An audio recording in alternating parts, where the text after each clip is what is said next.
Last year, CNN's Black in America documentary reached nearly 13 million viewers and sparked intense discussion on the challenges facing the African American community. How do you make a solution a reality? In 2009, Black in America 2 continues that conversation. There are enormous resources in this country if we mobilize them properly. You need to have some kind of bottom line of what kind of impacts you want to make. It needs to be something quantifiable. We tell them that is their responsibility to make the world a better place. What makes me feel great is to be able to pull up to this place and be able to have 300 people working. Your dream is your hope. It's okay that I'm this now. I'm going to be that. Focus on the best that you have to offer. I still can't believe I'm going to college. These are tears of joy again. In America is journalism, a tough and sensitive look at Americans. CNN is the only news organization able to take on a story this big across so many platforms, TV, radio. Our efforts on the ground and our incredible reach online all help to flesh out the full picture. We have so many stories to tell. It's a story of America.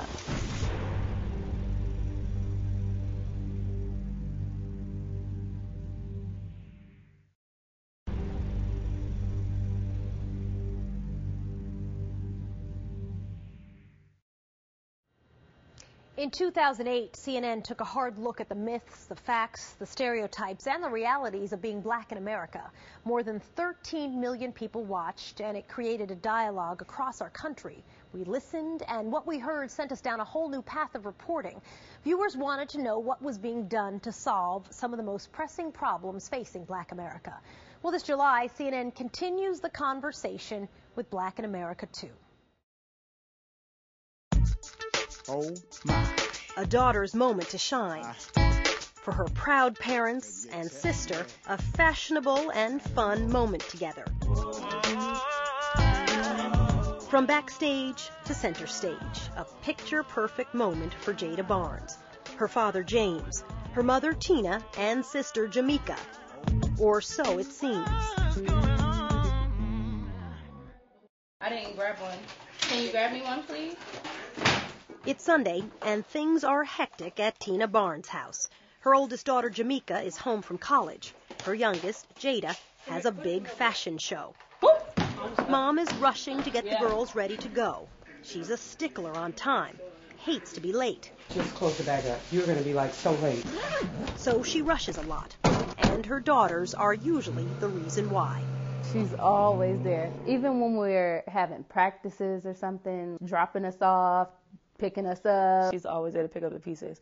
For the fashion show, I actually forgot to put my model bag together.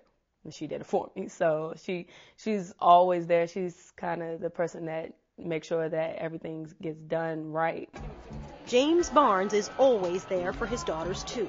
He arrives at Jada's fashion show straight from work. He and Tina wouldn't miss something like this for the world, because their daughters are their world. I know one thing, that my first responsibility is to them, and there's many guys that would look at fatherhood lightly, but I never did. His bond with his daughters is so strong, it often leaves James, a former Navy man, speechless. I've never, looked at anything and said, well, that's what I want to be. One thing I did know was that I wanted to be a good father. That I knew. Other than that,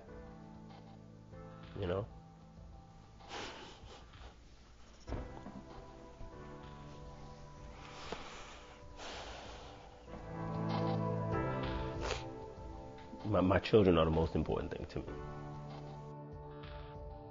The Barnes' passionate devotion to their children has taken a huge toll on their 21-year marriage.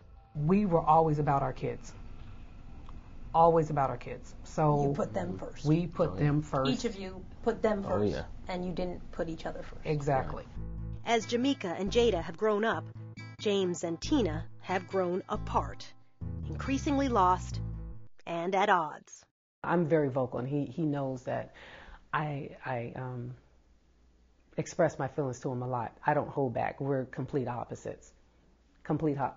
I can see my husband get teary-eyed over something and still not tell me exactly what's wrong. I'm not an arguer. I don't sit down and argue and yell and scream and stuff with you. So at that point, I just shut down. You know, I'll just sit there and look at you. James and Tina have come to this woman for help. Nisa Muhammad knows personally and professionally the enormous consequences when couples stop talking and start thinking about calling it quits.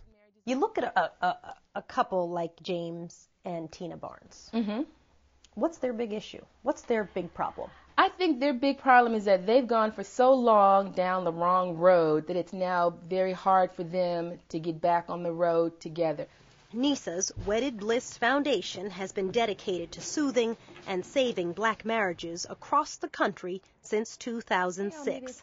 She boasts a success rate of near 90%.